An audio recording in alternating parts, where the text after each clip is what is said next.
Welcome to NFL Nexus, where we go deep on the biggest stories around the league. And today, man, we are zeroing in on Indianapolis because Colts GM Chris Ballard is smack in the middle of what might be the most important offseason of his entire career. The decisions he makes right now are going to define this team for a long, long time. Hey, before we really get into the weeds here, if this is the kind of deep dive you're into, do us a huge favor.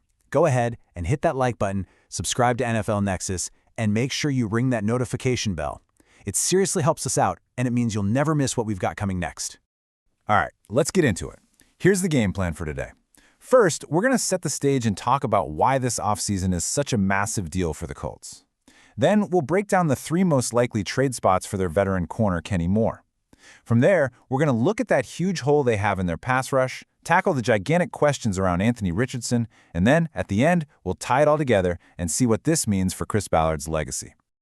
So let's start with that 30,000-foot view, right? This is a franchise that is truly at a crossroads. You've got key guys walking out the door. You have major holes on the roster. I mean, this is a real make-or-break moment for the Indianapolis Colts. Yeah, this is it. Make no mistake. For years, Ballard has been building, planning, and now the roster's hit a critical point. Some key spots are underperforming, veteran leaders are on their way out, and you can just feel the pressure mounting on that front office. So the first big domino that needs to fall is the trade of veteran cornerback Kenny Moore II.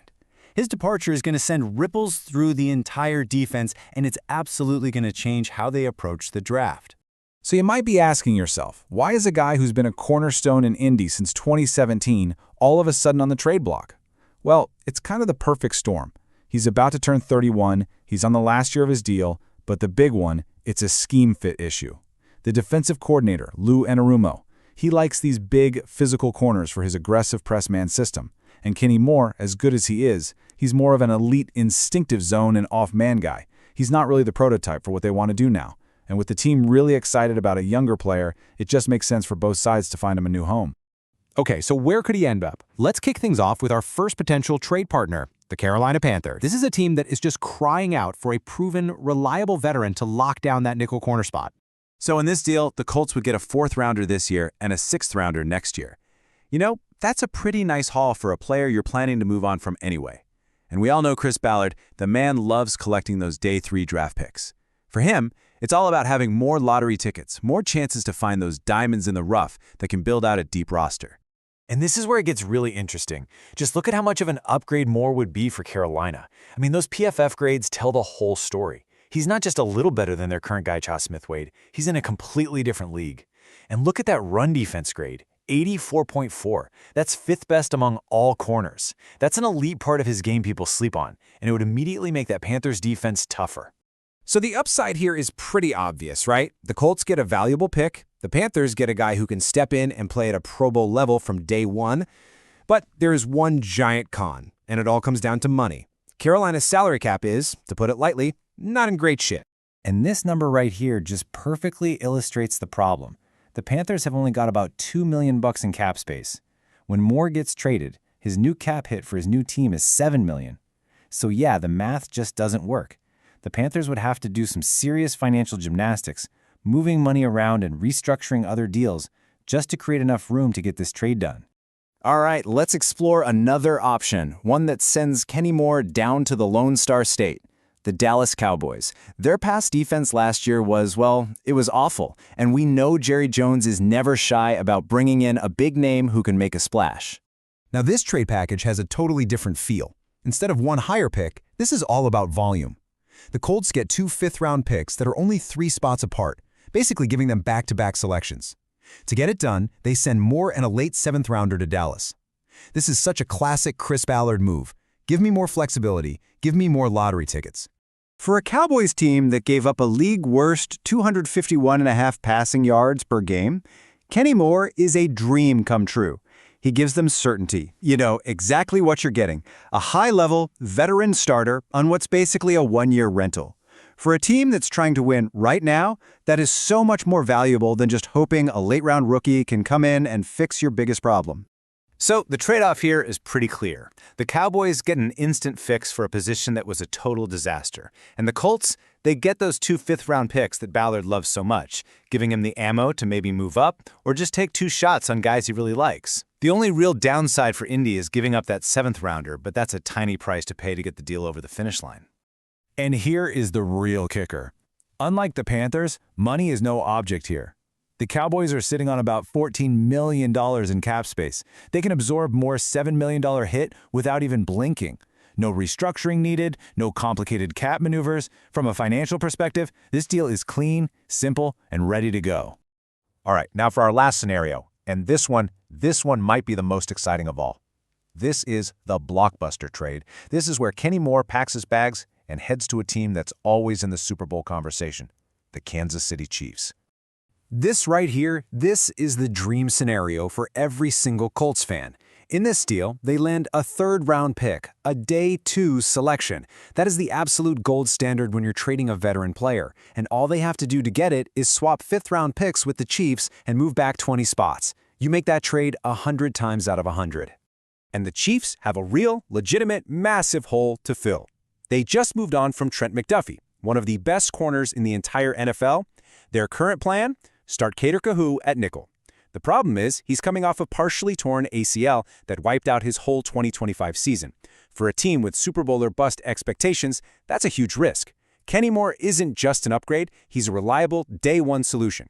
So here's the bottom line on all these trades. Look, the Carolina and Dallas deals, they're fine, they're solid. But the Kansas City trade is the home run. For a team like the Colts that doesn't even have a 1st-round pick, getting a day 2 pick is a potential game changer. A 3rd-round pick, that's a guy you expect to be a long-term starter, a guy who can make an impact for 4 years on a cheap rookie deal. A couple of 5th-rounders just can't promise you that. If this deal is actually on the table, it's the one Chris Ballard has to go after. Okay, so with the secondary in a state of flux, let's move our focus up to the defensive line. Because let's face it, the Colts' defense is never going to be great until they can consistently get after the quarterback, and that means they have got to fix their pass rush. So here's where things stand. Laiatu, in his 2nd year, took a huge step forward. He became the guy they needed, racking up 8.5 sacks and 61 pressures. The problem? He was basically a one-man army. Nobody else on that D-line could get home consistently, and that makes finding him a running mate the absolute #1 priority for this defense in the draft. And the good news is, even with that 1st-round pick, Ballard is going to have options on day 2. And it's not just about finding a warm body. It's about finding the right flavor of pass rusher. You've got a guy like Malachi Lawrence, who is pure speed and bend off the edge, your classic 3rd-and-long specialist.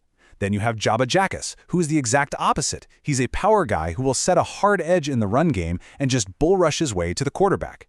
You could go with a versatile piece like Zion Young, who can play with his hand in the dirt or stand up as a linebacker. Then there's guys like R. Mason Thomas, another speedster, or Romello Height, who just has a motor that never quits.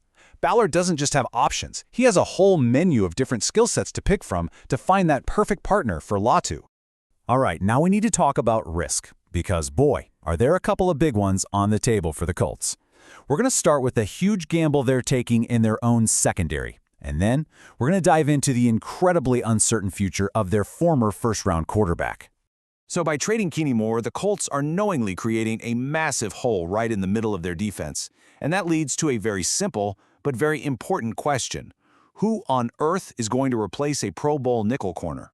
Well, if you ask the Colts front office, the answer is Justin Wally. And you can just hear it in Chris Ballard's voice in this quote. He believes in this kid, he loves his toughness, his work ethic. I mean, he is completely sold. The entire organization is betting that Wally, their 3rd-round pick from last year, is the answer. But let's be real here for a second. This is a huge, huge gamble.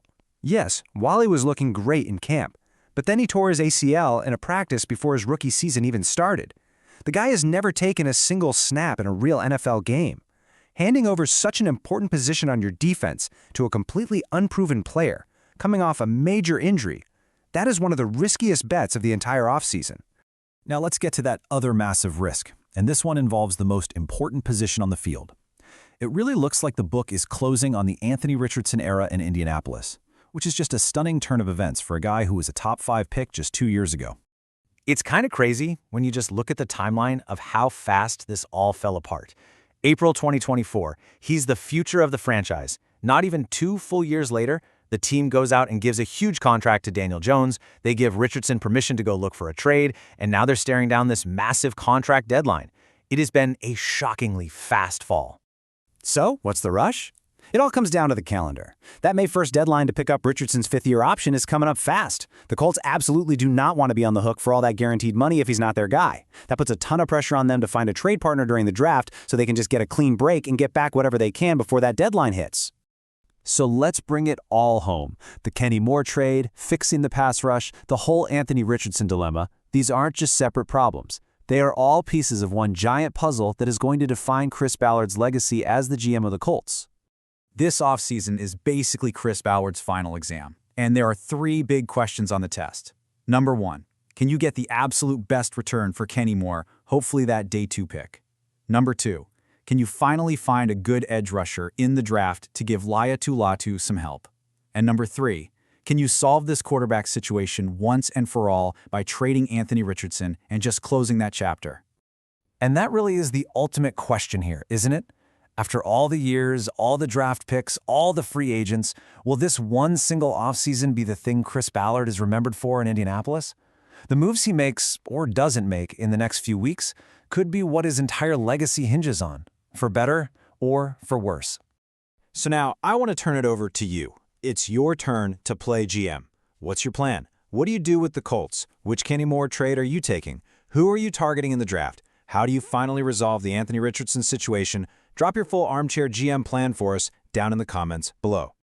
And hey, before you go, a really quick way you can help support the channel is by checking out our NFL coloring books.